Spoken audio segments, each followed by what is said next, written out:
uma razão pela qual a sua vida produz certos frutos e não outros. Há uma razão pela qual alguns relacionamentos drenam você em vez de edificar. Há uma razão pela qual certos pensamentos voltam repetidamente, mesmo quando você não os quer. E essa razão tem nome, o seu coração. Não falo do órgão que bate no seu peito. Falo do centro da sua vida, o lugar onde você decide, onde você crê, para onde você se direciona. Tudo o que você é, flui daí. Por isso Deus disse algo que hoje você precisa ouvir. Em Provérbios capítulo 4, versículo 23, ele deixou uma instrução que não é sugestão. É prioridade máxima. Diz assim: sobre tudo o que se deve guardar, guarda o teu coração, porque dele procedem as fontes da vida. Escute bem, sobre tudo. Não disse, entre outras coisas, cuide do seu coração. Disse que é o primeiro, o mais importante, porque dele procede tudo. Talvez você tenha estado protegendo sua casa, seu trabalho, sua reputação, seu dinheiro, mas o seu coração ficou exposto. E enquanto o exterior parecia estar bem, o interior foi acumulando aquilo que hoje produz frutos que você não gosta. Se esta mensagem chegou até você hoje, não é por acaso. Deus sabia que você precisava dela. Fique até o final. O que vem agora pode transformar a sua vida de dentro para fora. Agora, escreva nos comentários esta declaração como um pacto entre você e Deus. Hoje eu decido guardar o meu coração, porque dele brota o meu destino. Comecemos. Número 1. O coração como centro de comando. Há uma razão pela qual você sente que a sua vida às vezes vai como se estivesse sem volante, como se algo invisível estivesse decidindo por você. Não é falta de inteligência. Não é que você não tenha boas intenções. É que o problema raramente está na superfície. A Bíblia diz que existe um lugar onde o seu destino é decidido antes mesmo de chegar, um centro de comando que opera mesmo quando você não percebe. E se esse centro está em desordem, todo o resto acaba refletindo isso. Por isso Deus não começa mudando as suas circunstâncias. Deus começa falando do seu coração. A palavra deixa claro: sobre tudo o que se deve guardar, guarda o teu coração, porque dele procedem as fontes da vida. Provérbios 4, 23. Pare aí e sinta o peso dessa frase. Não diz guarda o teu dinheiro, não diz guarda a tua reputação, não diz guarda o teu conforto. Diz guarda o teu coração, porque desse lugar brota a vida. Como uma fonte, como o manancial que alimenta tudo o mais. Se o manancial se contamina, o rio inteiro muda. E se o manancial é purificado, o rio inteiro se transforma. Quando a Bíblia fala do coração, não está falando apenas de emoções. A palavra hebraica leb e a palavra grega cardia abrangem muito mais do que sentir. Falam do centro do eu completo. Mente, vontade, pensamentos, desejos, decisões, identidade. O coração bíblico é o seu quartel-general, o lugar onde se define o que você crê, o que você escolhe, o que aceita e o que rejeita. Por isso há coisas que você sabe que não lhe fazem bem, mas ainda assim as faz. Porque a mente processa informações, sim, mas o coração determina o rumo. A cabeça entende, o coração governa. E quando o coração governa sem supervisão, a sua vida pode ir por caminhos que você nunca quis. Talvez por isso você se frustra, porque tenta mudar de fora para dentro, muda a rotina, muda a agenda, muda o plano, muda de ambiente, mas o padrão volta e dói, porque você se pergunta: o que está acontecendo comigo? Por que volto sempre ao mesmo lugar? E hoje Deus lhe responde com misericórdia. Não é que você esteja quebrado, é que está atacando o sintoma e não a raiz. A raiz está no centro de comando. O que se repete nas suas ações é um raio-x do que habita no seu coração. Seus hábitos não mentem, suas reações não mentem. O que você faz quando ninguém está vendo, o que consome em segredo, o que tolera na sua mente, isso revela o verdadeiro estado do seu interior. E aqui há outra verdade que pode incomodar, mas também libertar. Deus olha para esse lugar. O Senhor não vê como vê o homem. O homem vê o que está diante dos olhos, porém o Senhor olha para o coração. 1 Samuel 16, 7. Os homens se impressionam com o que é visível. Deus atravessa a máscara. Deus atravessa a aparência. Deus atravessa o personagem. Porque Ele sabe que a sua vida inteira, o seu destino inteiro, seus relacionamentos, suas decisões, sua paz ou sua tempestade, tudo sai do mesmo lugar. Deus ama você demais para tratar apenas o seu exterior. E por isso existe uma diferença profunda entre o que o mundo ensina e o que o céu ensina. O mundo diz, siga o seu coração. Deus diz, guarde o seu coração. Por quê? Porque Deus conhece o coração humano, sabe que o coração sem luz, sem direção, sem a palavra, pode enganar você. Pode prometer liberdade e levar à escravidão. Pode prometer alívio e conduzir ao vazio. Seguir cegamente o coração é como deixar uma criança pilotar um avião. Tem emoção, tem desejo, tem energia, mas não tem direção. E Deus não quer que você se destrua por falta de supervisão. Deus quer que você viva, floresça e chegue ao destino certo. Imagine a cabine de um avião à noite, iluminada por telas. Alavancas frias, botões delicados, indicadores que mostram se você está subindo ou descendo, se está na rota ou se desviando. Os passageiros vão tranquilos porque não veem o que acontece na cabine, mas o piloto sabe que um segundo de descuido pode mudar tudo. Uma alavanca movida por impulso, uma distração mínima, e o rumo se altera sem que ninguém perceba, até que seja tarde demais. Assim funciona o seu coração. Cada pensamento que você permite, cada emoção que alimenta, cada influência que aceita, cada conversa que deixa entrar sem filtro, é uma mão no painel. E com o tempo, essas mãos definem o destino. Hoje, antes de dormir, faça a si mesmo uma pergunta com honestidade e sem se condenar. O que tem dirigido as suas decisões nesta semana? A palavra de Deus ou o impulso do momento? A verdade ou a emoção, a obediência ou a necessidade de aprovação? Não responda para parecer bem, responda a Deus e responda a si mesmo, porque esse reconhecimento é o início da transformação. Hoje Deus diz a você que Ele não fica olhando os seus erros visíveis para humilhá-lo. Ele olha para o seu coração para curá-lo. Ele olha para esse centro de comando e diz, dê-me acesso. Não quero apenas corrigir seus passos, quero corrigir o seu rumo. Não quero apenas que você se esforce mais, quero sentar-me com você na cabine. Deixe-me ensinar você a guardar o que eu considero sagrado e juntos vamos endireitar o caminho. Porque o coração não segue a sua vida segue o seu coração. E agora que você sabe disso, nasce uma pergunta inevitável. Se Deus colocou essa prioridade acima de tudo, o que Ele sabe sobre o seu coração que você ainda não descobriu? Número 2. Porque Deus ordena sobre tudo o que se deve guardar. Espinhos e laços há no caminho do perverso, o que guarda a sua alma afastar-se-á deles. Isso é uma promessa com fio, escrita em Provérbios 22, 5. Deus está dizendo que existem armadilhas reais no caminho, que nem tudo o que parece inofensivo realmente é, e que há uma maneira de caminhar com menos feridas, guardar a alma, guardar o interior, guardar o coração. E então, você entende por que Provérbios 4, 23 não começa de forma suave, mas com urgência. Sobre tudo o que se deve guardar, guarda o teu coração. Não é uma sugestão. É prioridade absoluta, porque você pode cuidar de muitas coisas e ainda assim se perder por dentro.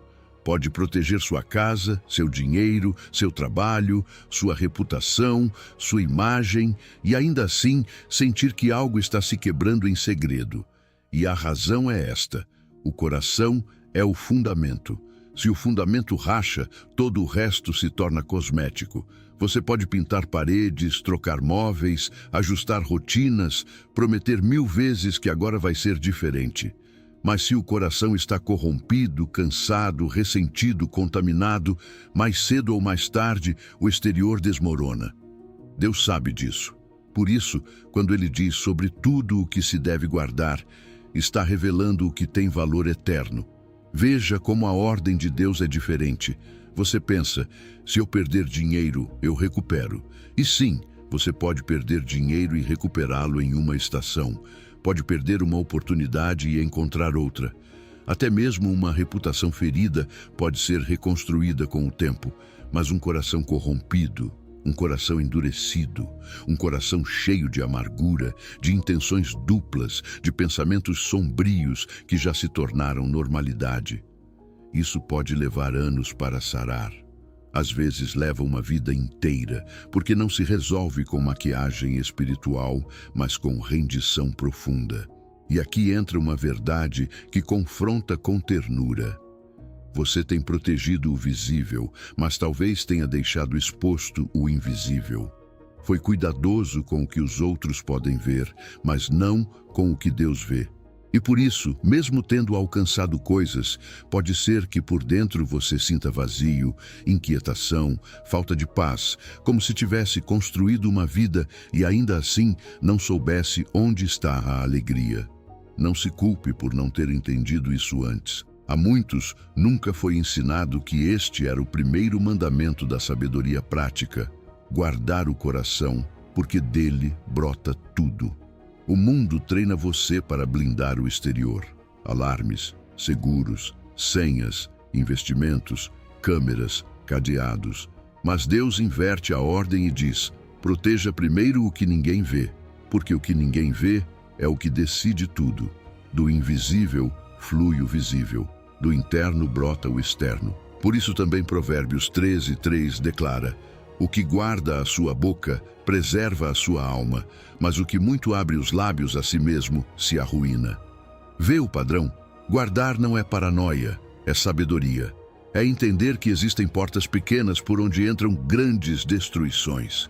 Agora imagine um cofre de banco, paredes grossas, aço, códigos, portas pesadas, vigilância constante.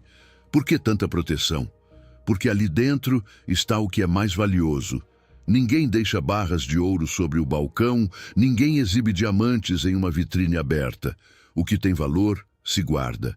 E a pergunta vem como um espelho: que nível de proteção você tem dado ao seu coração? Ele está no cofre, ou está sobre o balcão, exposto a qualquer influência, a qualquer pessoa, a qualquer conteúdo, a qualquer conversa que drena a sua fé? Porque a contaminação do coração quase nunca entra gritando. Entra sussurrando, entra por uma série que acostuma você com o que é impuro. Entra por uma amizade que zomba da sua fé, mas faz isso brincando. Entra por um ressentimento antigo que você não confronta e que se transforma em amargura acumulada. Entra por pensamentos destrutivos que você repete tantas vezes que um dia acredita que são sua identidade. E o mais perigoso é quando você já não percebe. É aí que Deus chama você para ser sentinela. Não para viver com medo, mas para viver com discernimento. Hoje você precisa fazer um inventário interior, sem se condenar, mas sem mentir para si mesmo. Pense em 3 portas: o que você está consumindo, com quem você está se relacionando, que pensamento você está permitindo morar dentro de você. E coloque sobre isso o filtro de Filipenses 4:8. Se não é puro, se não edifica, se não traz luz, então não merece habitar no seu coração. Não porque você seja religioso, mas porque você é valioso, porque o seu destino é valioso, porque o seu coração é o manancial. E agora ouça a voz de Deus, suave mas firme. Meu filho, minha filha, eu não lhe dei esta instrução para colocar sobre você mais uma preocupação. Eu lhe dei porque amo você, porque sei o valor do seu coração. Você é o meu tesouro e quero que proteja o que eu já decidi proteger, o seu interior. Não deixe o mais valioso exposto. Guarde-o, e se já foi contaminado, venha a mim. Eu limpo, eu restauro, eu devolvo sensibilidade onde havia dureza. O que é mais valioso não se deixa exposto, guarda-se as 7 chaves. E se Deus colocou o coração como prioridade absoluta, então você precisa entender o que vem a seguir, o que realmente significa que dele procedem as fontes da vida e como um lugar tão interno pode determinar cada relacionamento, cada decisão e o rumo completo do seu destino. Número 3. Porque dele procedem as fontes da vida. O princípio do manancial. Aqui vem a tensão que ninguém gosta de admitir, mas que explica coisas demais. Você passou anos tentando consertar a sua vida de fora para dentro. Muda de ambiente esperando paz, mas a inquietação o acompanha como sombra. Muda de hábitos por alguns dias, mas o impulso volta com mais força. Muda de relacionamento, sai de uma história que o desgastava, e sem perceber, acaba preso em um padrão quase idêntico. Diz, não vou mais reagir assim, e na primeira pressão explode outra vez. É como se estivesse limpando o chão repetidamente, enquanto a torneira continua aberta. E isso dói, porque você não é alguém que não tenta. Você ora, se esforça, busca ser melhor, pede perdão, decide recomeçar. Mas os mesmos pensamentos sombrios voltam na madrugada, como se sua mente tivesse um ímã para o negativo. As mesmas palavras ferinas saem quando você está cansado. A mesma ansiedade aparece, mesmo quando por fora tudo parece em ordem. E o mais frustrante é que você não entende de onde isso vem. Luta uma batalha sem ver o inimigo e em algum momento pergunta em silêncio: será que há algo quebrado em mim? Você não está sozinho. Isso já aconteceu com muitas pessoas que amam a Deus, mas não entendiam como o coração funciona. Então Jesus entrega a peça que faltava. Porque a boca fala do que está cheio o coração. O homem bom tira boas coisas do bom tesouro do seu coração, e o homem mau do mau tesouro tira coisas más. Mateus 12, 34.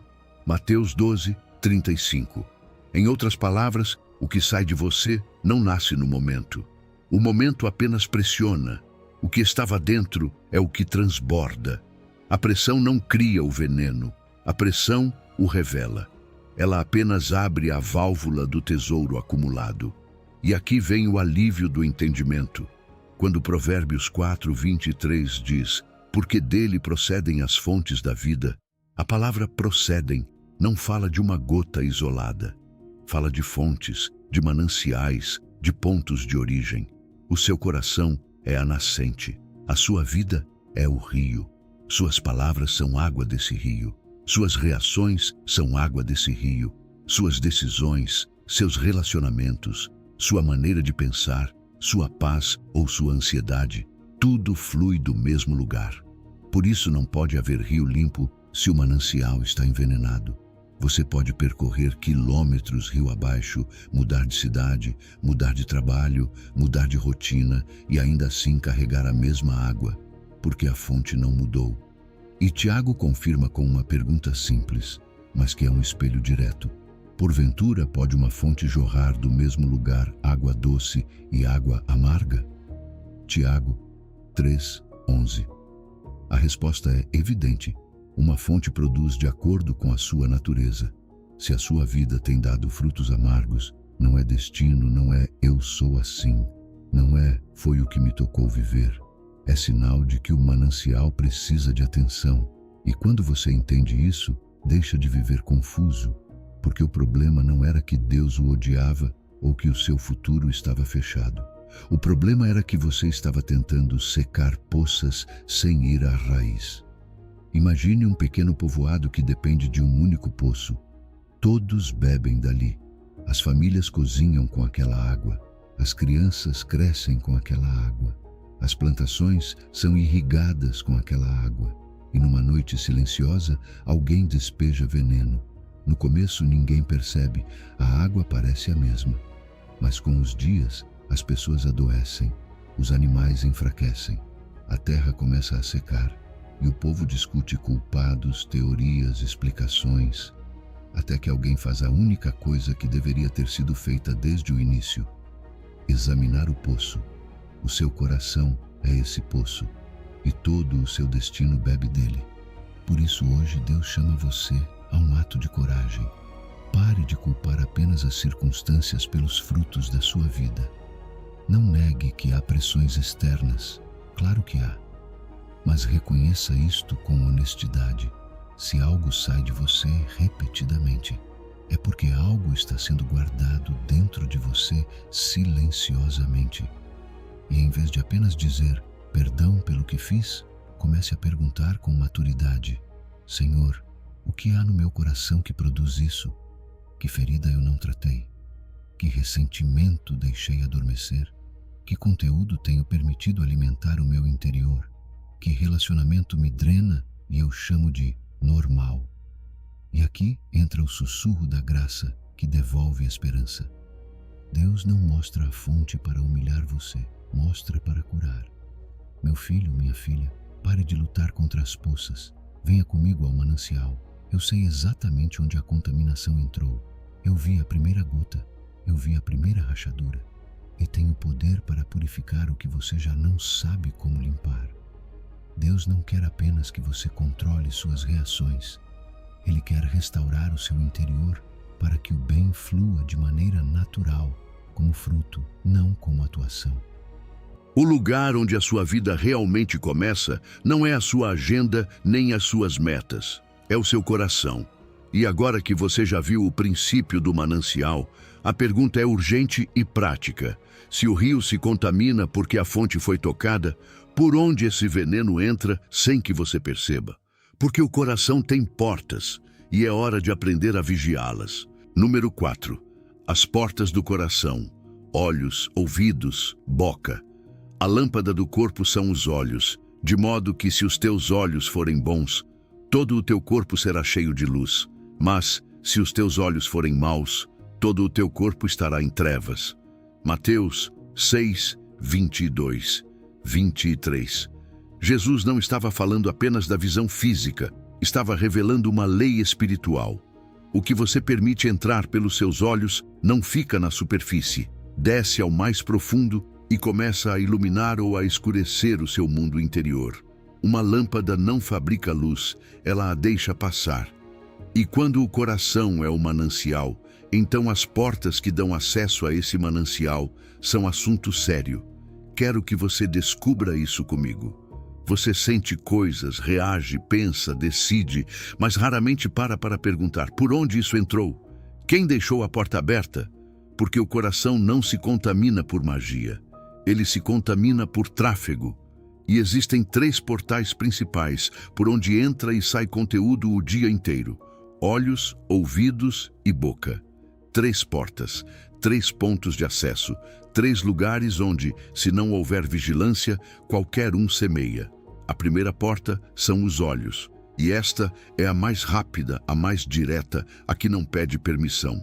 Uma única imagem pode se instalar em segundos. Por isso, você se lembra de cenas de anos atrás com detalhes, mesmo sem querer. Elas entraram sem pedir autorização e o seu coração as arquivou. E hoje, em uma era em que o visual persegue você, em que uma tela pode se abrir a qualquer hora, você precisa entender que olhar não é algo inocente. O que você olha alimenta a sua imaginação, o seu desejo, a sua comparação, a sua ansiedade, a sua gratidão ou a sua insatisfação. O visual pode ser remédio ou veneno. E você mesmo já sentiu isso.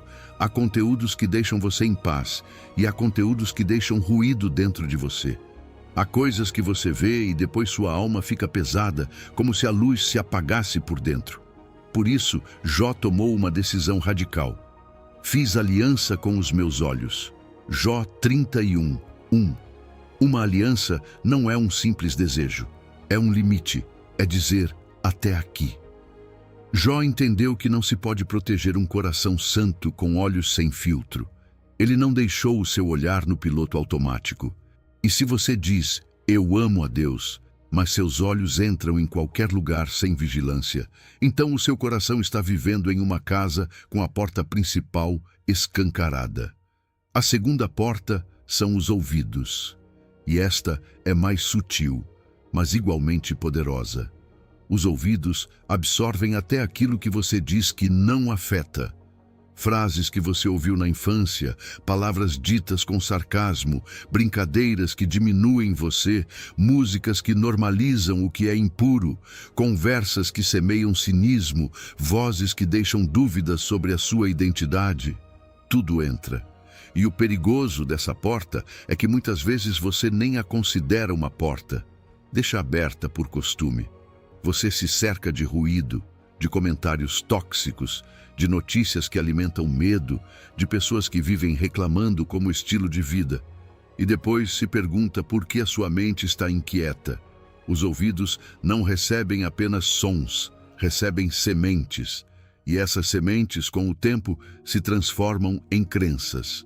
A terceira porta é a boca. E aqui há um mistério que poucos percebem. A boca é uma porta de mão dupla. Pela boca entra, porque conversas podem contaminar ou edificar você, mas também pela boca sai o que já estava dentro. Por isso, Jesus disse que a boca fala do que está cheio o coração. Quando você está sob pressão e saem palavras das quais depois se arrepende, isso não surgiu do nada. Isso já estava guardado como um tesouro errado. A boca revela o estado do manancial, mas também o reforça, porque o que você repete, você fortalece. Se a sua boca se enche de queixa, o seu coração aprende a enxergar apenas escassez. Se a sua boca se enche de crítica, o seu coração aprende dureza. Se a sua boca se enche de fé, o seu interior começa a se alinhar com o céu. Fechamos a porta de casa com trancas, protegemos o celular com senha, guardamos o dinheiro em bancos, mas as portas do coração, as que determinam o seu destino, deixamos abertas 24 horas por dia, 7 dias por semana. Qualquer coisa entra, uma imagem, um áudio, uma conversa, um comentário, uma série, uma fofoca, uma voz que apaga você por dentro. E depois nos surpreendemos por estarmos secos, irritados, sem sensibilidade espiritual, como se Deus estivesse distante, quando na verdade o interior se encheu de coisas que apagam a presença. Imagine uma fortaleza enorme, muralhas altas, torres firmes, mas 3 portas antigas que nunca se fecham. Os guardas dormem, entra vento, e com o vento entram espiões, sabotadores, ladrões. Essa fortaleza está comprometida, mesmo que por fora pareça imponente. Assim pode estar a sua vida, forte na aparência, disciplinada no visível, mas vulnerável por 3 portas sem vigilância. E o inimigo não precisa escalar muralhas quando encontra portas abertas. Hoje não se trata de condenação. Trata-se de recuperar a autoridade, e Deus está dando a você uma estratégia simples. Escolha uma porta e comece por ela. O que você está olhando que não edifica? O que está ouvindo que semeia amargura ou dúvida? O que está falando que revela um coração ferido e ao mesmo tempo continua contaminando você? Faça uma aliança, como Jó. Pode ser uma aliança com os seus olhos, ou com os seus ouvidos, ou com a sua boca. Não para viver com medo, mas para viver limpo. Não para ser perfeito, mas para ser guardado. Hoje Deus diz a você, meu filho, minha filha, você não está indefeso. Eu lhe dei autoridade sobre as portas do seu coração. Não o condeno pelo que entrou antes, quando você não sabia. Mas a partir de hoje, você e eu podemos fechar o que precisa ser fechado e abrir apenas o que traz vida. Eu não vim para esmagar você, vim para devolver luz. E agora vem o mais delicado, porque nem toda contaminação é visível. Às vezes, entra gota a gota, disfarçada de inofensiva, até que um dia você percebe o dano. É isso que vamos iluminar agora. Número 5. a contaminação silenciosa, o que entra sem permissão. Há uma razão pela qual você não percebeu em que momento o seu coração mudou. Não houve um dia no calendário em que você disse: hoje vou me encher de lixo. Não foi uma decisão dramática. Foi mais como acordar um dia e notar algo estranho. Já não dói o que antes doía, já não incomoda o que antes fazia você baixar os olhos, já não sente a mesma sensibilidade quando ora. E então vem aquela pergunta que queima por dentro: em que momento me tornei isso? A resposta costuma ser mais humilde do que imaginamos. Não foi um momento, foram muitos pingos, pequenos, constantes, quase invisíveis. E gota a gota, o coração muda de composição. E aqui está o paradoxo: o inimigo raramente oferece algo claramente perigoso. Se lhe entregasse veneno com um rótulo escrito destruição, você o rejeitaria imediatamente. Mas se o apresenta como entretenimento, como só um pouquinho, como todo mundo assiste, como é uma música chiclete, como é um podcast interessante, então você baixa a guarda, porque parece inofensivo. E é justamente isso que o torna tão perigoso. Entra sem permissão, entra sem alarme, entra como visita e termina como dono. Por isso a palavra adverte com uma frase que parece simples, mas é um escudo. Não vos enganeis, as más conversações corrompem os bons costumes. 1 aos Coríntios 15, 33. Paulo não falou de coisas escandalosas, falou de conversas, do cotidiano, do que se compartilha sem pensar, do que se ouve enquanto você dirige, enquanto cozinha, enquanto mexe no celular, do que entra pela porta do normal. E a palavra corrompem não descreve uma explosão, descreve uma erosão. É deteriorar gradualmente, estragar aos poucos, como uma fruta que parece boa por fora, mas por dentro já começou a apodrecer. Uma série não muda a sua cosmovisão em um episódio, mas temporada após temporada vai ensinando o que é normal, o que é aceitável, o que é divertido, o que é desejável. E sem perceber, o que Deus chama de trevas começa a parecer apenas parte da vida. Uma música não destrói a sua paz em uma única vez, mas quando você a repete 50 vezes, a letra se torna pensamento automático. Um podcast não afasta você de Deus com uma única conversa, mas quando alimenta a sua mente toda semana com uma perspectiva que não honra a Cristo, essa perspectiva começa a soar sábia, até mais razoável do que a palavra. Veneno diluído continua sendo veneno, só demora mais para fazer efeito. E o mais alarmante é isto: o que você normaliza acaba habitando em você como se fosse seu. Há pessoas que dizem: isso não me afeta.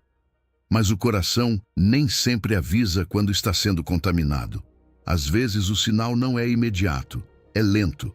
Menos paciência, menos pureza, menos gratidão, mais crítica, mais cinismo, mais cansaço espiritual, mais irritação, mais pensamentos de derrota.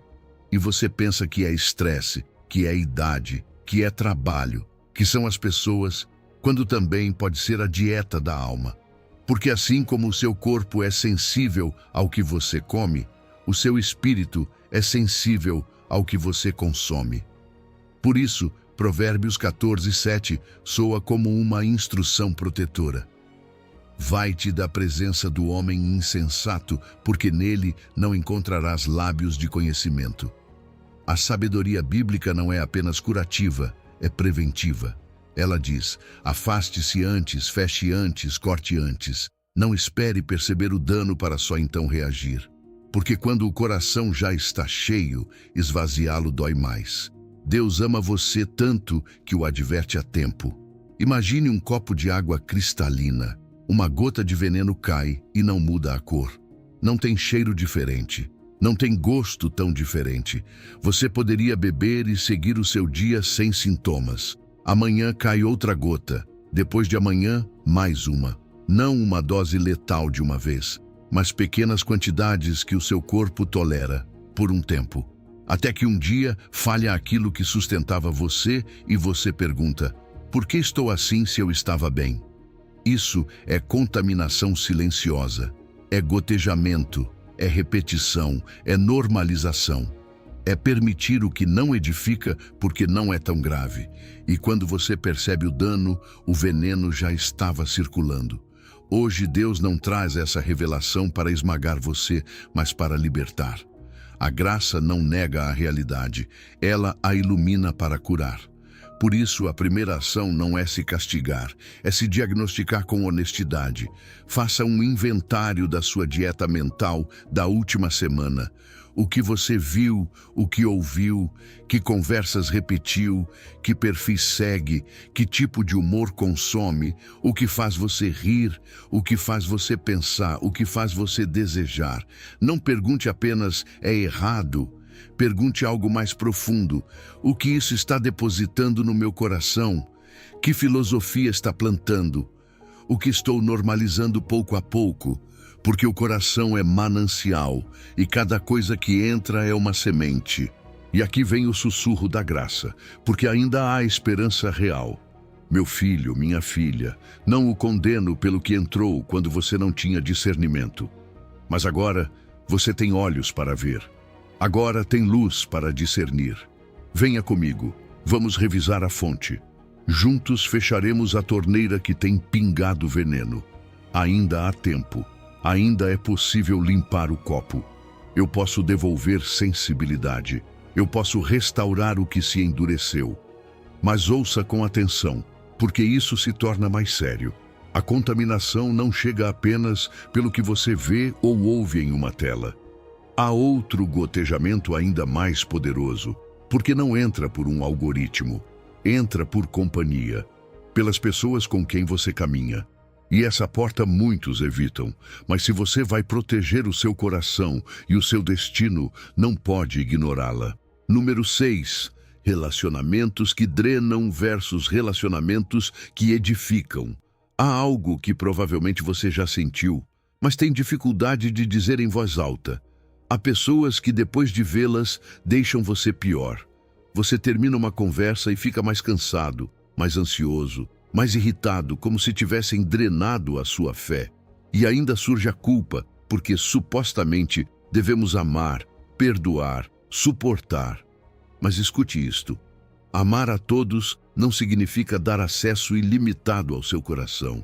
Deixe-me fazer uma pergunta. Se hoje o Senhor lhe dissesse: diga-me quem são as 5 pessoas com mais acesso ao seu interior, que nomes você diria? E a pergunta mais importante, o que elas semeiam em você cada vez que falam com você? Deixam você com mais paz ou com mais ruído? Levantam seus olhos para Deus ou os abaixam para o medo? Incentivam você a obedecer ou empurram você a reagir? A Bíblia não apresenta isso como um tema neutro. O que anda com os sábios será sábio, mas o companheiro dos tolos será destruído. Provérbios 13:20. Não diz poderia ou talvez. Diz destruído, porque a companhia não apenas acompanha, ela forma. Cada conversa é uma semente. Cada brincadeira, cada crítica, cada conselho, cada fofoca, cada queixa repetida, deposita algo no solo do seu coração. E o que é depositado com o tempo torna-se fruto. Uma pessoa amarga pode contaminar anos de paz em uma única tarde. Não porque tenha poder sobre você, mas porque quando você dá proximidade, dá microfone. As palavras dela se tornam eco na sua mente. Você fica ruminando o que foi dito, interpretando o que foi insinuado, desconfiando dos outros, endurecendo por dentro. E quando o coração se endurece, a vida fica mais pesada, porque dele procedem as fontes da vida. Provérbios 4:23. Agora, não confunda isto. Colocar limites santos não é ódio, é mordomia. Há vínculos que merecem amor à distância. Você pode abençoar do outro lado da cerca, sem entregar as chaves do jardim interior. Não vos prendais a um jugo desigual com os incrédulos. 2 de Coríntios 6:14. Isso não é desprezo, é discernimento. Jugo é carga compartilhada, direção comum. Como você vai avançar para o propósito de Deus se está atado a alguém que, mesmo sem perceber, sempre puxa você para o lado oposto? Imagine o seu coração como um jardim delicado. Há brotos de esperança, plantas de mansidão, flores de fé que mal começaram a crescer. E você abre o portão. Alguns entram com água limpa, falam com você com verdade, oram ao seu lado, corrigem com amor, lembram promessas, deixam você mais leve. Mas outros entram com botas pesadas e, mesmo dizendo que amam você, pisam no que é eterno. Enchem você de queixas, comparações, suspeitas, zombarias, tentações. Depois você se pergunta por que murchou aquilo que Deus estava formando. Aqui vem o paradoxo que cura. Às vezes amar significa afastar-se. Não porque você seja mau, mas porque está protegendo o que é sagrado. Como um pai que ama seu filho, mas coloca travas nos armários e chaves nas portas. O amor não é acesso total. O amor é proteção sábia. E Deus pede isso de você, porque o seu destino é escrito a partir do seu interior. Hoje, faça isso de maneira simples e honesta. Pense nessas 5 pessoas e pergunte a si mesmo: este relacionamento multiplica a minha fé ou a divide? Aproxima-me da palavra ou empurra-me a viver no piloto automático? Depois de conversar, sinto clareza ou confusão? Sinto paz ou sinto veneno? Se a resposta doer, não se condene. Agradeça porque Deus está mostrando. E agora escute esta voz suave, como se o Senhor falasse diretamente com você. Meu filho, minha filha, não peço que deixe de amar, peço que guarde o que eu plantei em você. Coloque limites sem amargura, responda com mansidão. Ore por quem drena você, mas não entregue o seu altar interior. Eu lhe darei companhia sábia. Eu o cercarei de pessoas que edifiquem, não que destruam. Porque isto também é verdade. Os relacionamentos certos não apenas fazem você se sentir bem, fazem você ser melhor. Empurram você a obedecer, lembram quem você é em Cristo, ajudam a manter limpa a fonte. E quando o seu círculo é saudável, o seu coração respira e a sua vida volta a florescer. Número 7. O pensamento como semente. O que você medita, cresce. O que você pensa quando ninguém o escuta é uma conversa que está marcando o seu destino. Porque o coração não se contamina de uma vez, contamina-se por gotejamento. Uma ideia que você aceita sem filtro, uma frase que repete na mente, uma imagem que volta a olhar, uma preocupação que alimenta em silêncio. E sem perceber, o que parecia apenas um pensamento termina tornando-se uma direção de vida. Por isso Deus lhe diz hoje: proteja o seu coração, porque dele brota tudo o que determina o seu destino. E a porta mais frequente por onde entra a contaminação nem sempre é uma pessoa, nem sequer uma circunstância. Muitas vezes é um pensamento que você deixou ficar. O mundo promete mudanças explosivas. Reinvente-se, faça tudo de uma vez, transforme sua vida em um dia. Mas Deus trabalha com algo mais poderoso do que o explosivo: o constante. Deus trabalha como trabalha uma semente. A semente não faz barulho quando entra na terra, não grita quando germina, não se exibe quando cresce. No entanto, um dia rompe a terra e, se for preciso, até rompe o concreto. Assim também se vence a batalha pelo seu coração. Não apenas em um domingo emocionante, não apenas em um momento de lágrimas e música. Vence-se nos pequenos pensamentos que você decide permitir ou rejeitar a cada hora. A Escritura declara com autoridade: levando cativo todo pensamento à obediência de Cristo. Isso é 2 de Coríntios 10:5. É capturar o inimigo antes que ele se instale. Não é esperar sentir-se melhor para então agir. É detectar o pensamento quando ele apenas surge e submetê-lo a Cristo antes que construa uma fortaleza mental em você. Porque o pensamento não controlado torna-se meditação. E a meditação repetida torna-se crença. E a crença sustentada torna-se ação. E a ação repetida torna-se hábito.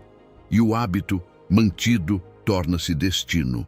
Por isso, cuidar da sua mente não é algo secundário, é guardar a fonte. E aqui entra outra verdade que transforma você por dentro. E não vos conformeis com este século, mas transformai-vos pela renovação do vosso entendimento. Romanos 12:2. Renovar não é decorar. Renovar é substituir. É fazer novo aquilo que antes estava cheio de ruído, de medo, de mentiras repetidas. Você não se transforma apenas com força de vontade. Transforma-se quando muda o que permite entrar e o que decide sustentar. E isso significa que você não é vítima eterna do que pensa. Em Cristo, você pode dirigir a semeadura. Talvez você já tenha ouvido este ditado: não pode impedir que um pássaro voe sobre a sua cabeça, mas pode impedir que faça ninho. Assim são os pensamentos. Às vezes chegam sem permissão. Dúvidas, lembranças, tentações, inseguranças, ansiedade. Não se condene pelo que chega. Ser humano não é pecado. A ferida pode produzir um pensamento, o cansaço pode produzir outro, o medo pode bater à porta. Mas o ponto crítico é este: você decide quais ficam. Você decide se um pensamento será visitante ou morador. Se o alimenta, cresce. Se o repete, cria raiz. Se o medita, torna-se parte da sua voz interior. E quando essa voz interior se torna escura, o seu coração começa a endurecer sem que você perceba. Imagine a sua mente como um jardim. O solo é fértil. Qualquer semente que cai tem potencial de crescer. E isto é sério. Se você não semeia intencionalmente, o mato cresce sozinho. Ninguém precisa ensiná-lo a sentir medo. Ele aparece. Ninguém precisa treiná-lo para desconfiar. Às vezes, isso se instala sozinho. O mato mental são pensamentos de não posso, não valho nada, já é tarde, Deus não me ouve, sempre acontece a mesma coisa comigo. Crescem rápido, se enroscam, sufocam o que é bom, mas quando você semeia a palavra, quando semeia verdade, gratidão, promessas, perspectiva eterna, essas plantas fortes começam a ocupar espaço. E chega um momento em que o mato tenta entrar, mas já não encontra terreno disponível. Hoje proponho a você uma disciplina simples. Quando surgir um pensamento negativo repetitivo, não o ignore e nem se desgaste lutando contra ele com desespero. Apenas substitua-o pela verdade. Se surgir, sempre dá errado para mim, responda com fé: tudo posso naquele que me fortalece. Filipenses 4:13. Se surgir, não vou conseguir, responda: o Senhor é o meu pastor, nada me faltará. Se surgir, Deus me abandonou, responda: perto está o Senhor dos que têm o coração quebrantado. Não se trata de fingir, trata-se de semear outra semente no mesmo terreno onde antes cresciam mentiras. E faça isso todas as vezes, porque a constância é o que transforma o jardim. E escute isto como se Deus falasse diretamente ao seu coração: meu filho, minha filha, não o condeno pelos pássaros que voam sobre a sua mente, mas chamo você a cuidar de onde fazem ninho. Eu lhe dou a semente correta. A minha palavra desloca a mentira. Se você semear todos os dias, ainda que seja pouco, eu farei crescer vida onde antes havia seca. Não lute contra o pensamento com suas próprias forças. Substitua-o pela verdade. Porque o que você medita cresce, e o que cresce acaba governando. E ainda assim, há um tipo de pensamento que não parece uma semente recente, mas uma raiz antiga. Não nasceu ontem. Está há anos crescendo debaixo da terra, alimentando-se de uma ferida não curada. Chama-se amargura. E se você realmente quer proteger o seu coração e o seu destino, precisa falar sobre isso. Número 8. A amargura, o veneno que você mesmo bebe. O que fizeram com você foi real. E antes de falar de perdão, é preciso dizer essa verdade com respeito, porque há dores que não se explicam com frases rápidas. Alguém quebrou algo em você. Alguém o traiu quando você mais confiava. Alguém o feriu em um ponto tão íntimo que, ainda hoje, quando você se lembra, sente o nó no peito, como se o tempo não tivesse passado. Não estou aqui para minimizar a sua ferida, nem para exigir um sorriso falso. A raiva inicial é humana. A tristeza é legítima. A injustiça foi injustiça. Mas também existe um momento sagrado em que Deus olha para você com amor e pergunta com delicadeza: você vai viver a partir dessa ferida ou vai permitir que eu a cure? Porque há uma diferença entre sentir a dor e construir uma casa nela.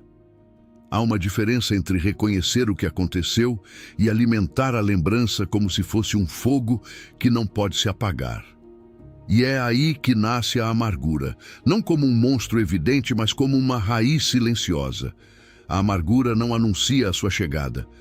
Você não acorda um dia dizendo: hoje decidi me amargar. Ela se instala com sutileza. Começa como dor legítima, depois se torna lembrança constante. Em seguida, transforma-se em ressentimento justificado. E com o tempo, vira uma identidade secreta. Eu sou aquele que foi ferido. Você a reconhece pelos sintomas. Pensa nessa pessoa mais do que deveria. Seu humor muda só de ouvir o nome dela. Repete mentalmente o que ela fez e, às vezes, reescreve o roteiro com o que deveria ter dito. Deseja que algo dê errado para ela, ou celebra em silêncio quando dá errado. E, sem perceber, a sua paz começa a pagar a conta do que fizeram com você. Aqui vem o paradoxo que dói, mas que liberta quando você aceita. Você guarda o rancor para punir o outro, e o único prisioneiro é você. É como beber veneno esperando que o outro morra. Enquanto você carrega o peso daquele momento, talvez eles sigam a vida, durmam tranquilos, comam bem, riam, avancem, e você continua acorrentado a uma cena que se repete na sua mente. A amargura promete justiça, mas entrega escravidão. E o pior é que você se acostuma às correntes, até que parecem parte de você. Por isso, a palavra fala com urgência amorosa. Hebreus 12:15 diz: tendo cuidado de que ninguém se prive da graça de Deus e de que nenhuma raiz de amargura brotando vos perturbe e por meio dela muitos sejam contaminados. Veja a precisão.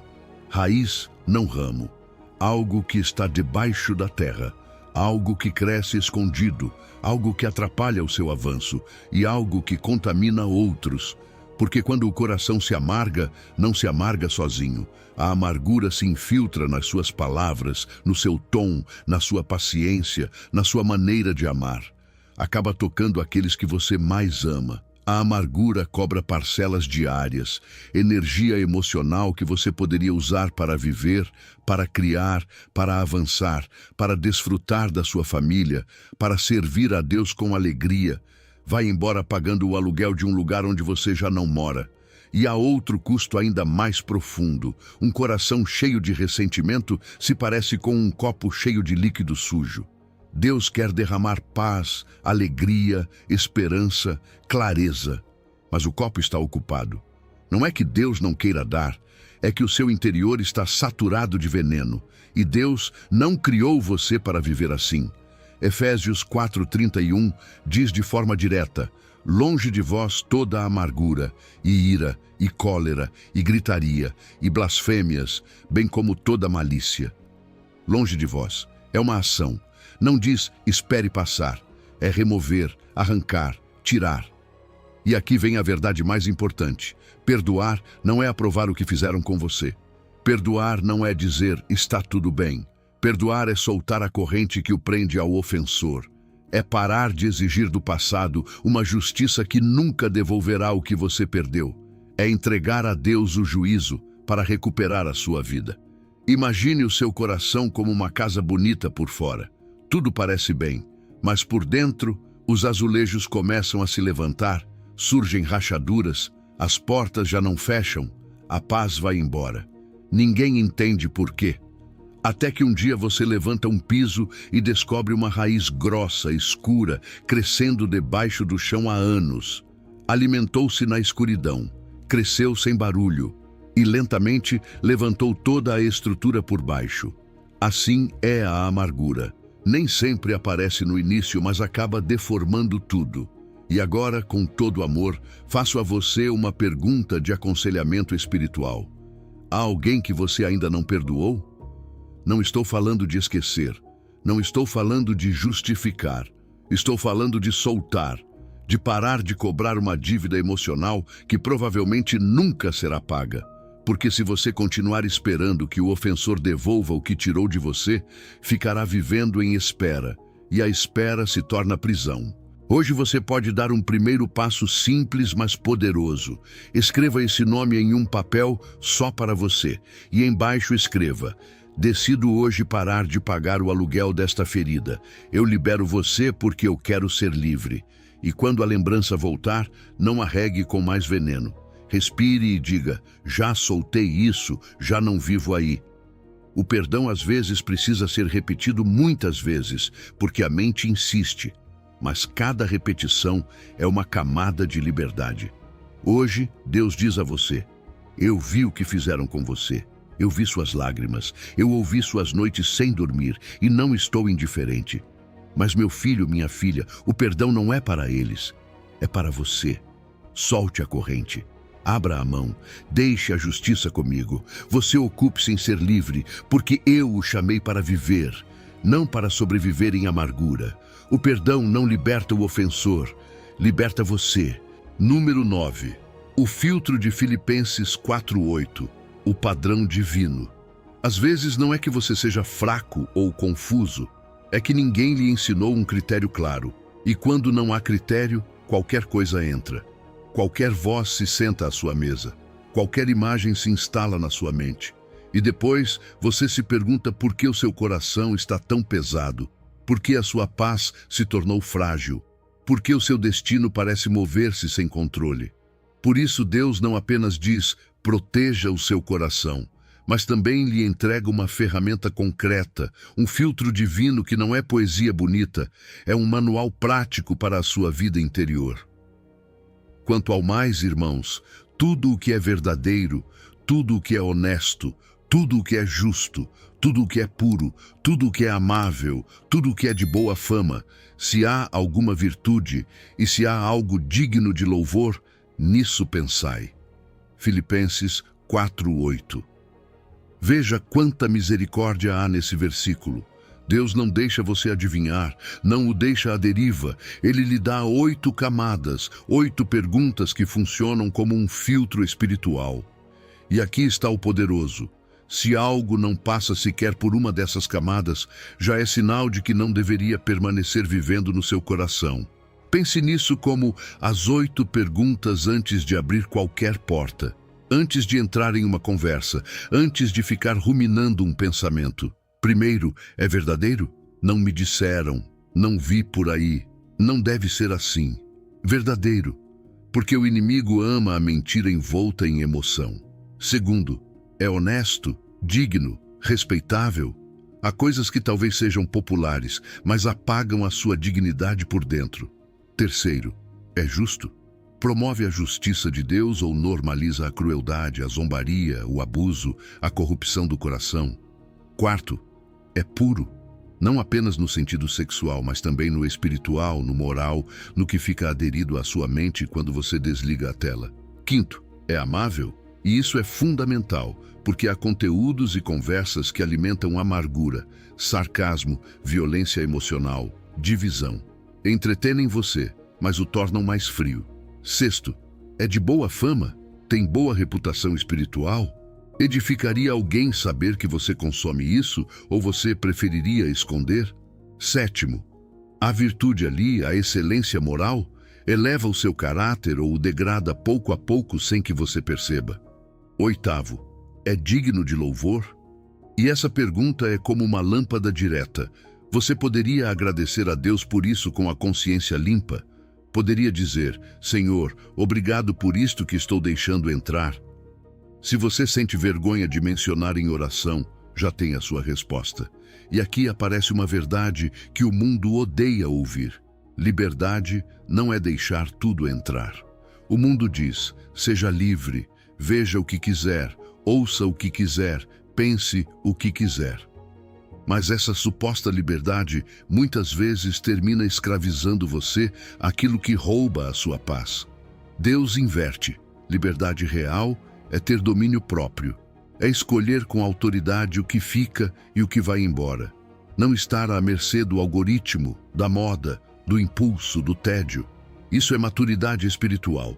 Isso é proteger o seu destino.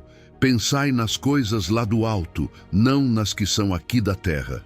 Colossenses 3:2. Não significa viver isolado do mundo. Significa que o seu foco tem direção. E o seu foco define o seu interior. O que você olha, o que você escuta, o que você medita, torna-se alimento. E o que você alimenta cresce. Por isso, Filipenses 4:8 não é um versículo para quadros bonitos. É uma estratégia de guerra para manter o seu coração saudável, limpo e sensível a Deus. No começo parece muito, 8 critérios para tudo, mas isso se torna instinto com prática, como quando você aprende a distinguir comida boa da que lhe faz mal. No início não sabe, mas depois o seu corpo avisa. Assim acontece com o espírito. Chega um momento em que o seu interior diz: isto não passa pelo filtro. E não é condenação, é discernimento.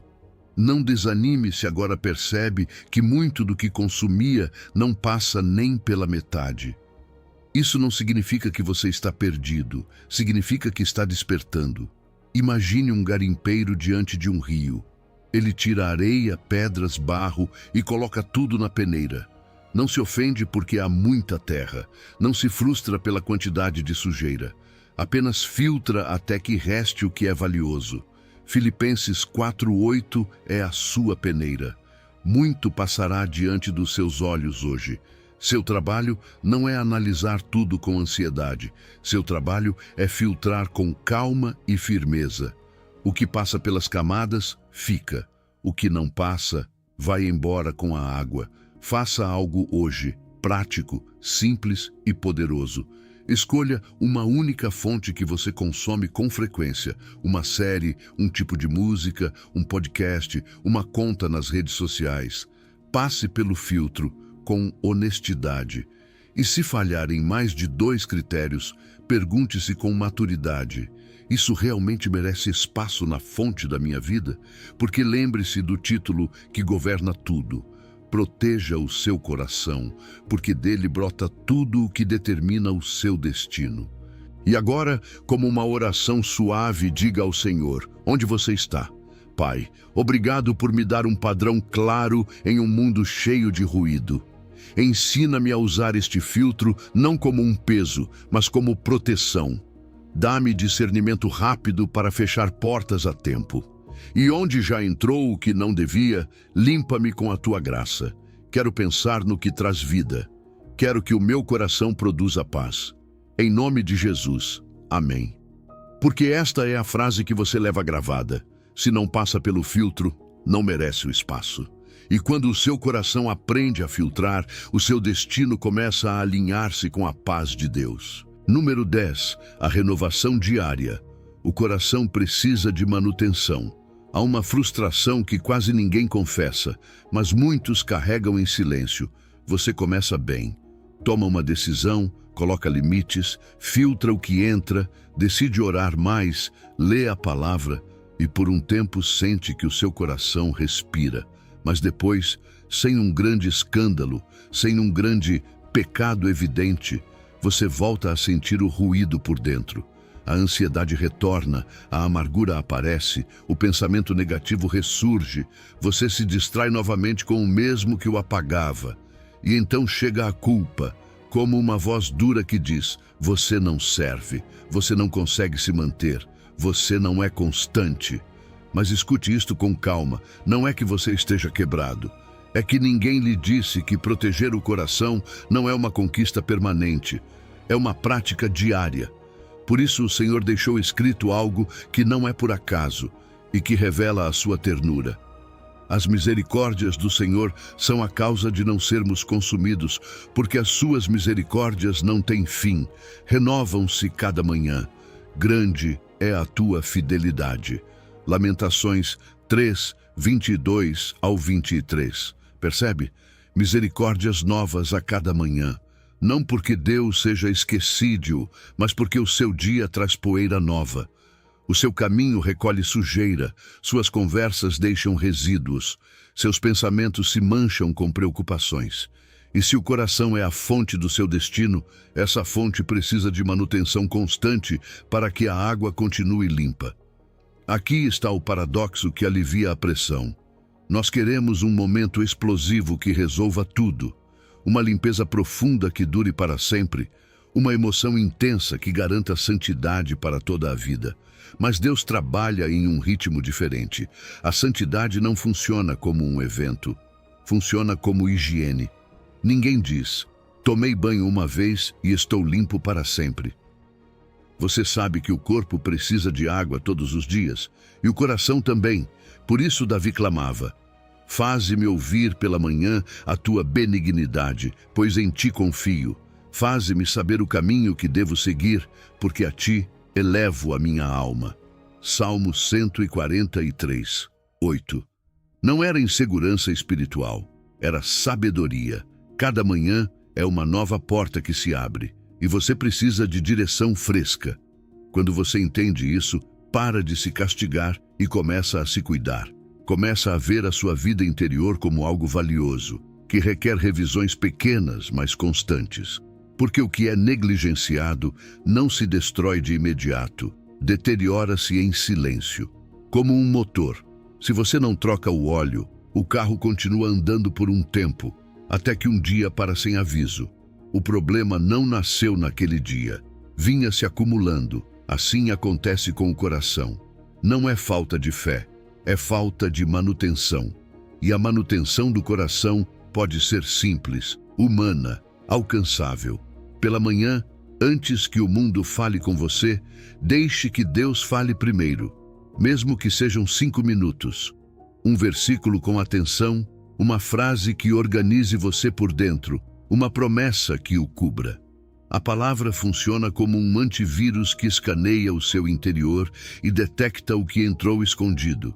Mentira, medo, autossabotagem, ressentimento. Não se trata de ler muito, mas de ler com fome. Porque o primeiro conteúdo que entra na sua mente configura o filtro do dia. Durante o dia, a oração é a sua limpeza em tempo real. Você não precisa esperar a noite para levar a Deus o que o sujou. Se uma conversa o deixou pesado, se uma notícia o encheu de angústia, se um pensamento insistente começou a girar como um ciclo, pare um momento e diga, Senhor, isto entrou sem permissão e não me edifica. Limpa-me. Às vezes o milagre não é que a sua vida mude por fora, mas que o seu coração volte a respirar por dentro. A oração não é apenas pedir coisas, é voltar para casa, é descanso ativo, é sábado da alma no meio do ruído. E à noite, antes de dormir, faça um exame suave, sem chicote, com honestidade. Pergunte-se o que entrou hoje pelos seus olhos, pelos seus ouvidos, pela sua boca, pela sua mente. O que você deixou permanecer tempo demais? Que porta ficou entreaberta? Não para se condenar, mas para fechar com paz. Confesse o que precisar confessar, solte o que precisar soltar, perdoe se algo o tocou e entregue o dia. Porque o sono fixa muitas coisas no subconsciente e você não quer dormir com portas abertas. Hoje Deus diz a você, com voz de Pai, não estou pedindo perfeição, estou pedindo presença. Venha a mim a cada manhã com o que você é e com o que sente. Minha misericórdia está fresca para você. Não se esgote tentando ser limpo pela sua própria força.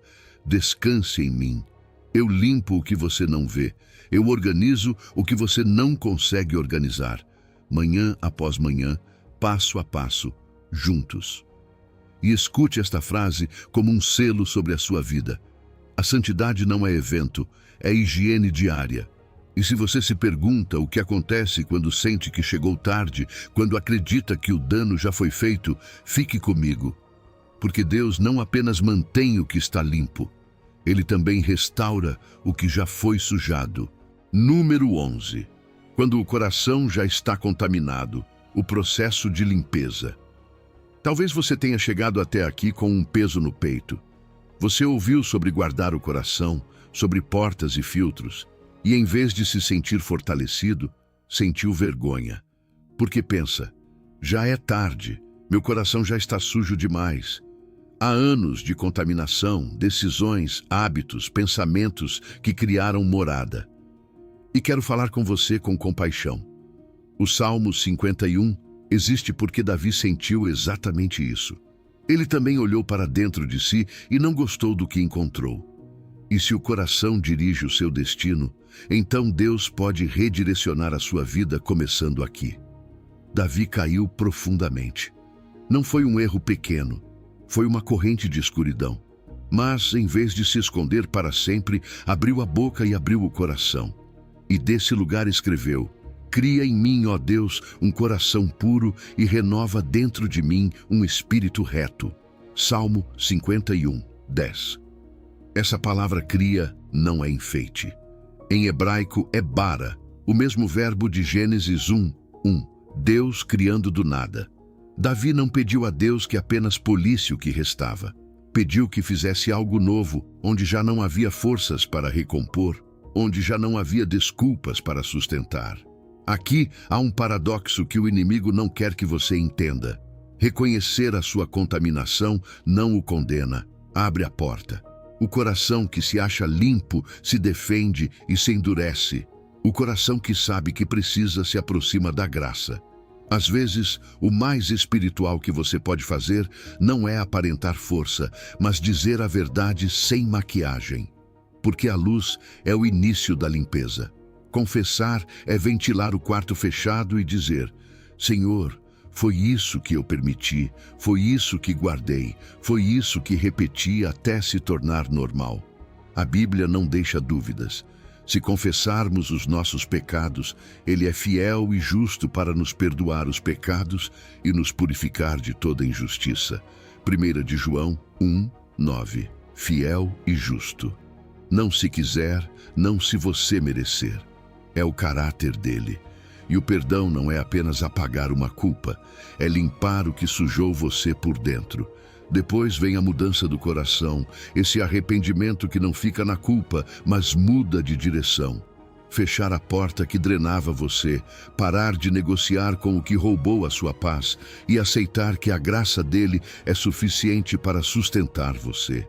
Imagine uma obra de arte antiga, coberta por camadas de poeira, fumaça e verniz escuro.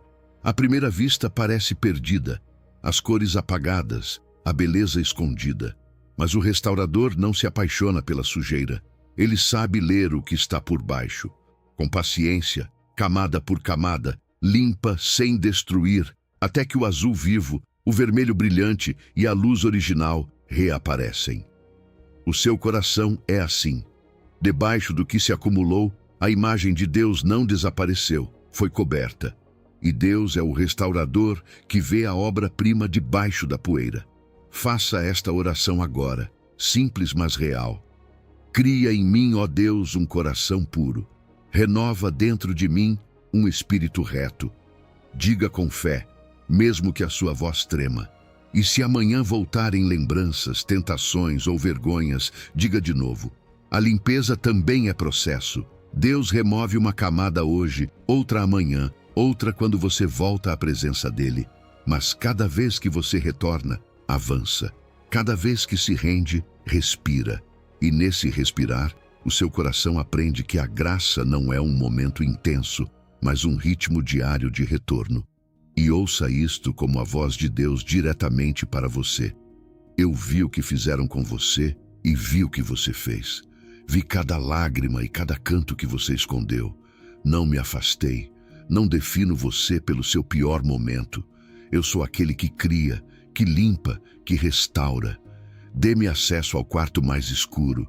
Solte a corrente da culpa. Deixe que a minha graça faça o que a sua força não pode, porque o meu amor jamais desiste de você.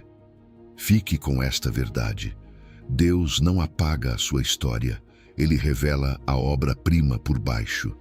E se você sente que não há apenas sujeira, mas dureza, Deus tem uma promessa ainda mais radical: um coração novo. Número 12.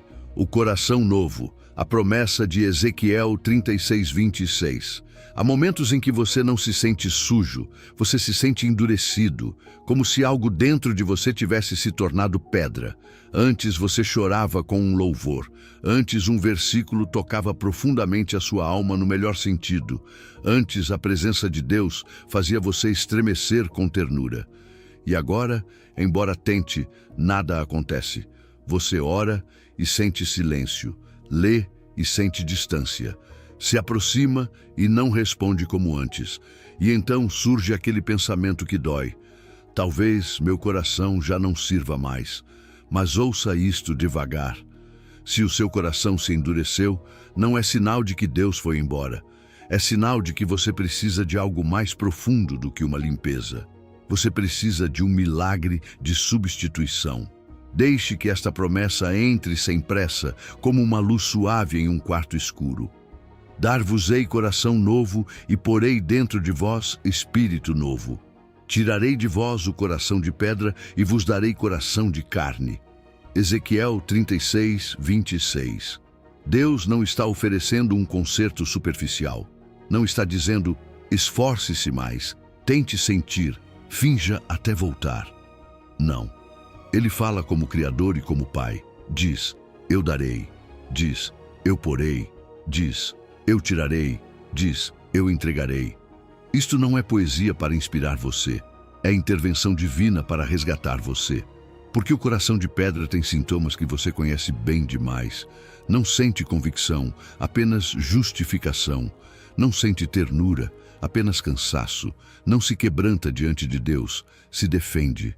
O coração de pedra se formou por feridas repetidas, por desobediência acumulada, por decepções que não cicatrizaram, por esperar tanto que um dia você decidiu não esperar mais nada.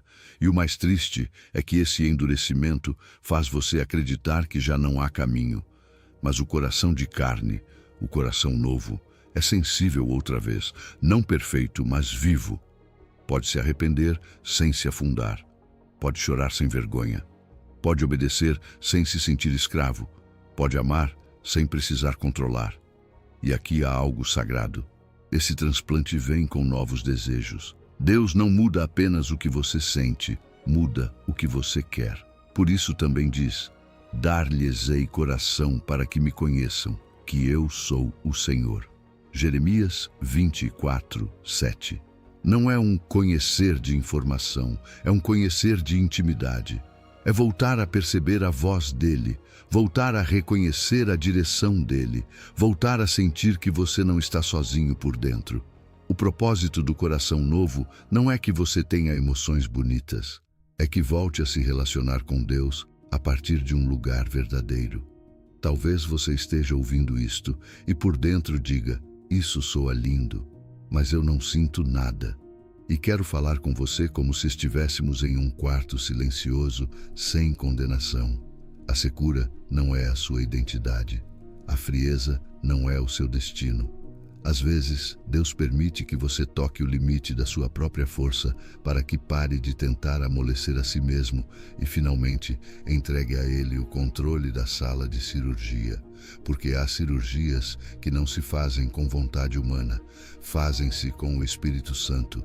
Imagine um transplante real, um coração esgotado, cheio de cicatrizes, cansado de bater sob pressão. Os médicos fazem o que podem, mas chega um ponto em que a conclusão é clara, já não basta reparar. E então chega a notícia que muda tudo. Há um coração novo, há vida disponível. Na sala de cirurgia, desligam o antigo com cuidado, retiram-no e colocam o novo. Conectam, esperam e, de repente, o primeiro batimento. Esse primeiro batimento não é produzido pelo paciente, não é esforço, é presente. Assim Deus opera. Você não produz em si mesmo um coração de carne. Você se rende e Ele o dá. Faça uma pausa interior agora mesmo. Respire e não tente impressionar Deus. Apenas diga a verdade. Senhor, meu coração se endureceu. Já não respondo como antes. Tira a pedra, dá-me um coração novo, coloca o teu espírito em mim. E se for difícil dizer, repita a promessa como quem se agarra a uma corda. Ezequiel 36, 26. E enquanto diz, creia em algo, mesmo que ainda não sinta. Deus trabalha no invisível antes que você veja o fruto, e ouça isto como a voz de Deus diretamente para você, suave mas firme. Meu filho, minha filha, eu não pedi que você consertasse o seu coração, pedi que o entregasse a mim. Eu sei onde ele se endureceu, eu sei qual golpe o transformou em pedra. Eu não me assusto com a sua frieza, eu posso derretê-la. Solte o velho, abra as mãos. Não é pelo seu esforço, é pelo meu espírito. Onde a sua força termina, o meu transplante começa. Desde hoje, guarde o seu coração com diligência, como diz Provérbios 4, 23. Mas faça isso a partir desta esperança. Deus não apenas ensina você a cuidar, Deus também sabe reconstruir. E há um sinal que revela se esse processo está começando a funcionar.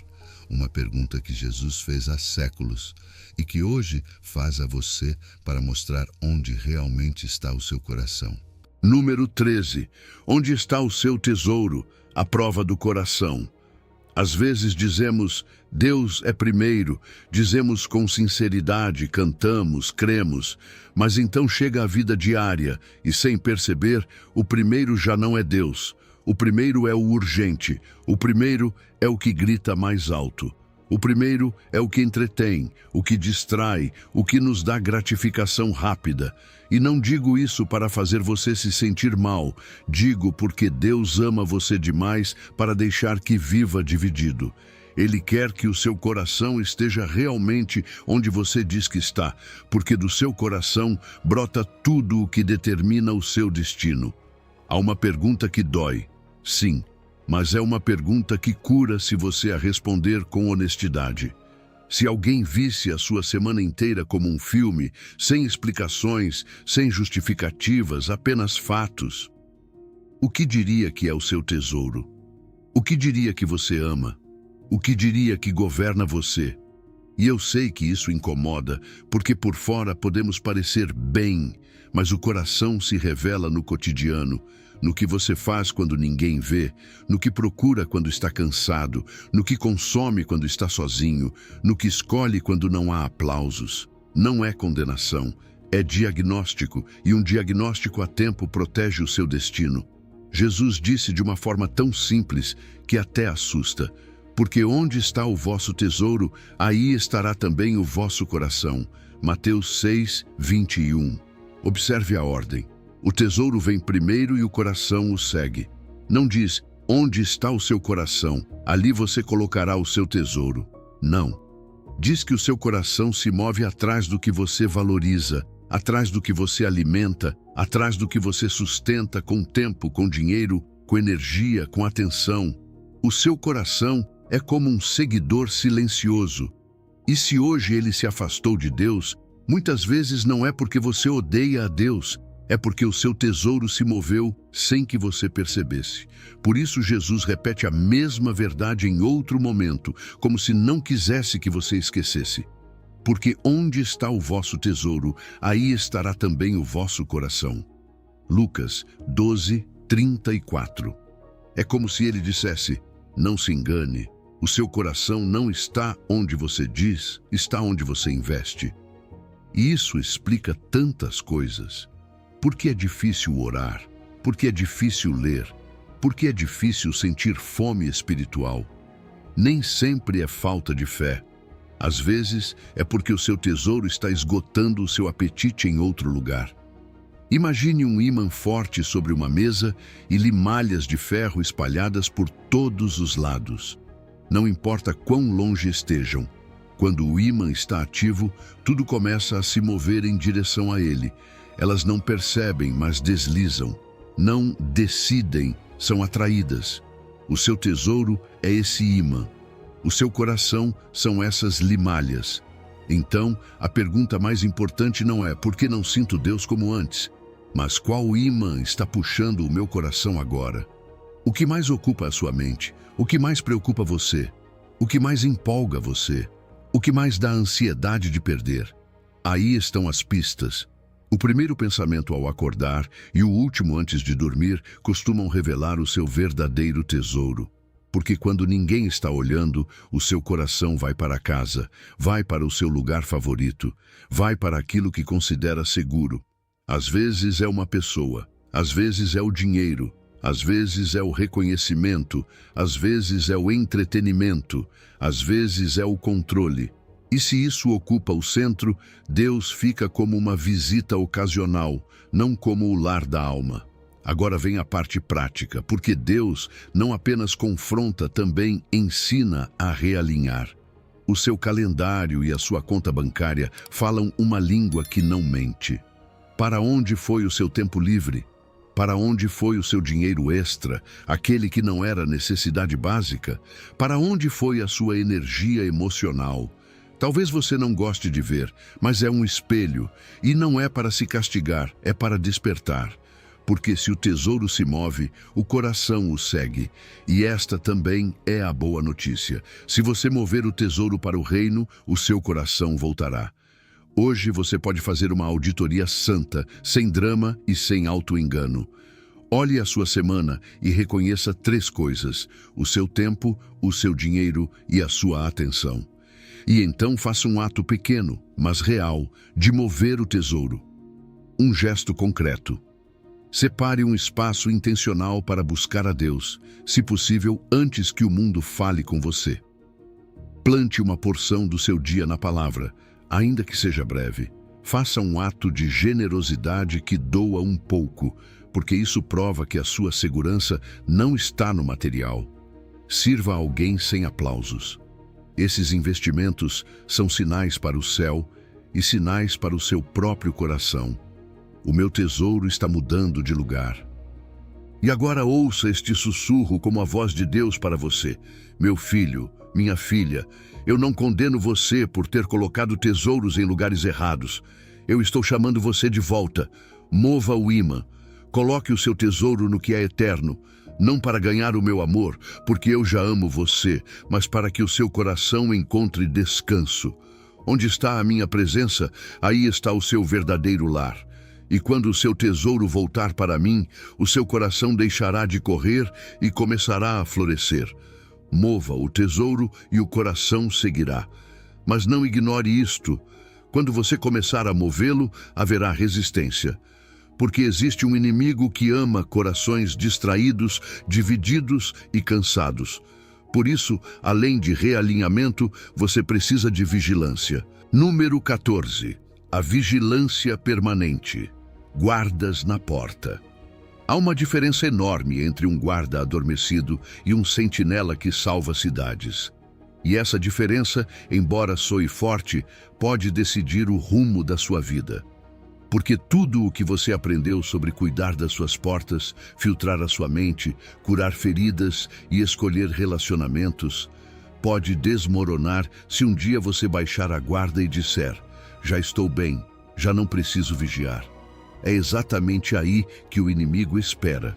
Não com ataques frontais, mas com paciência, esperando o cansaço, esperando a distração, esperando aquele momento em que o seu coração fica sem custódia.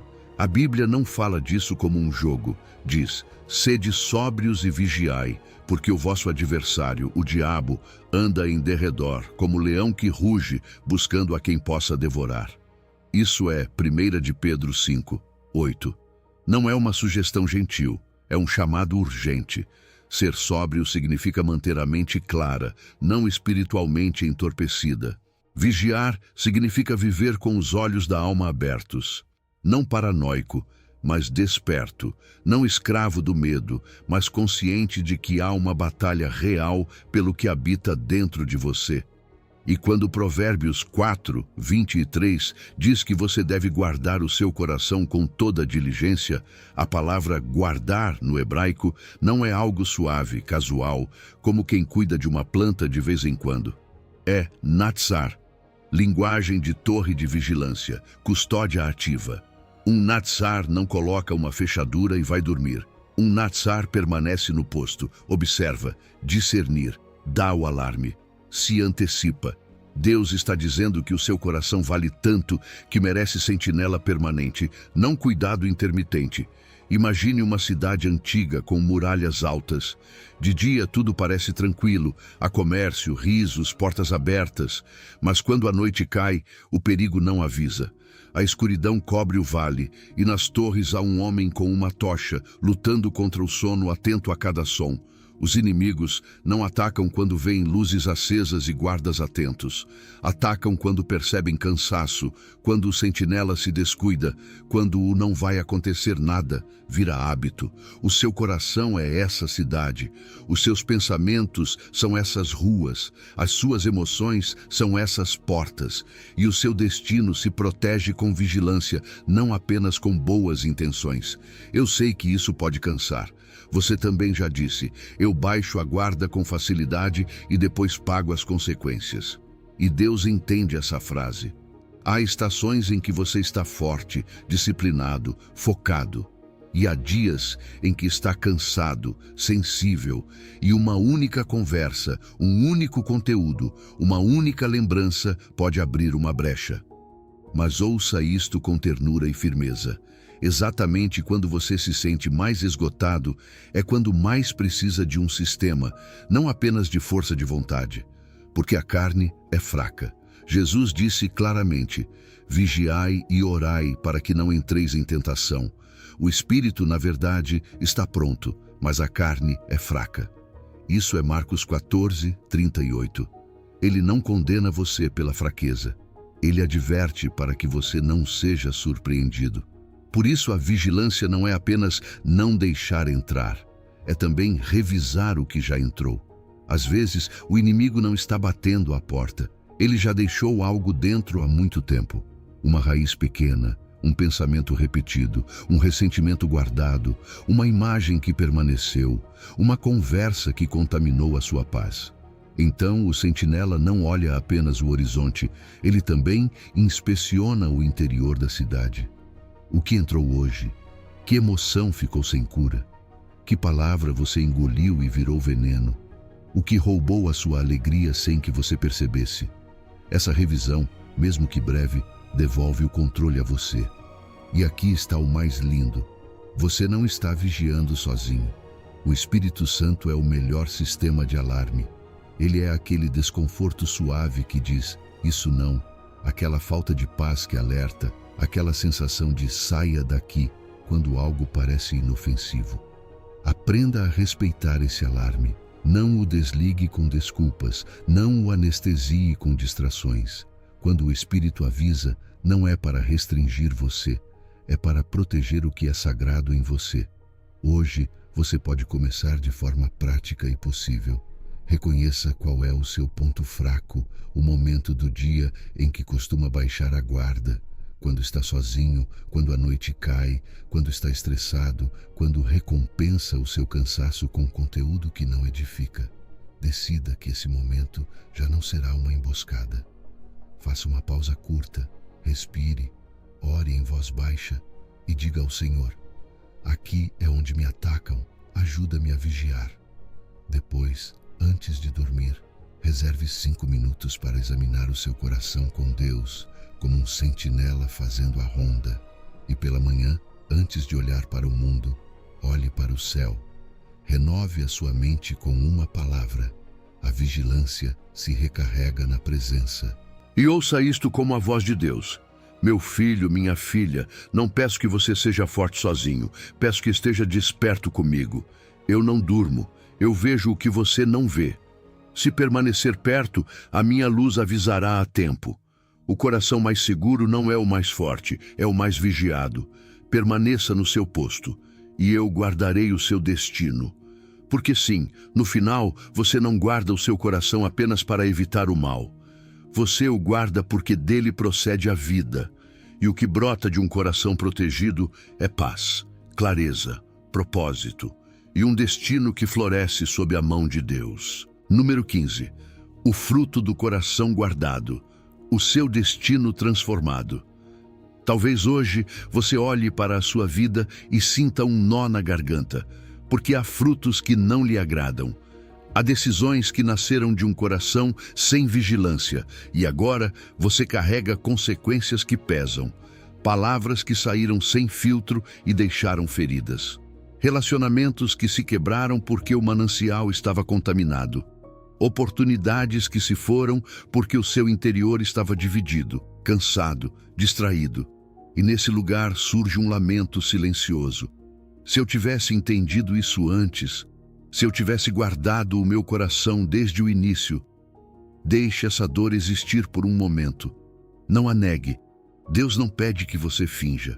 Deus não pede um sorriso de plástico. Ele vê a sua história completa, vê suas tentativas, suas quedas, seus retrocessos, e ainda assim não solta você.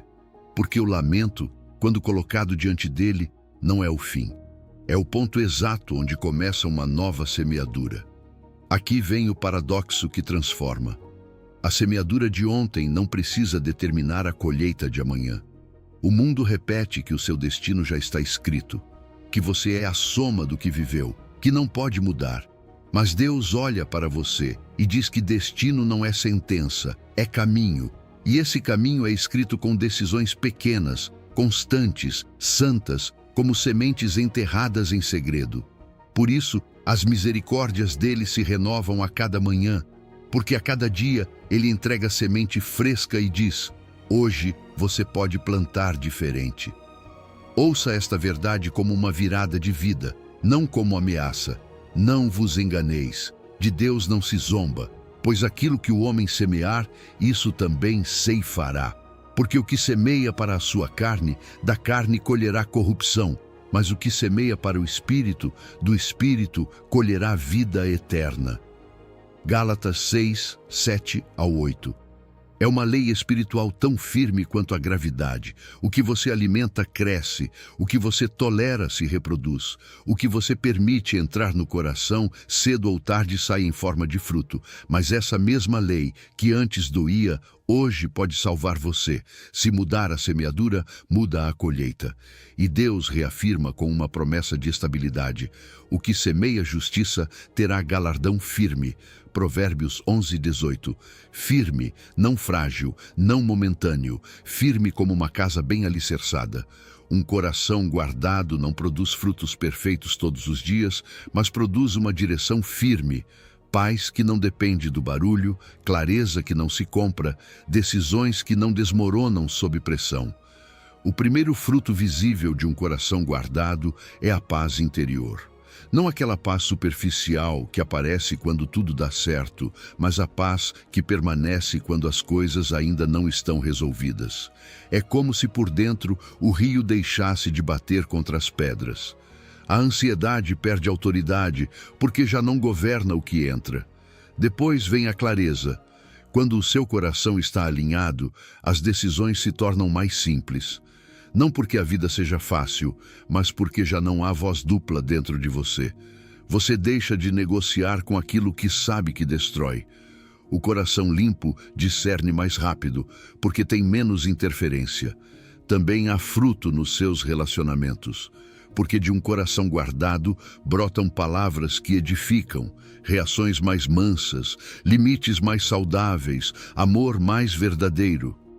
Você deixa de reagir a partir de feridas antigas e começa a responder a partir de um interior em processo de cura. E com o tempo, o seu propósito se torna mais nítido.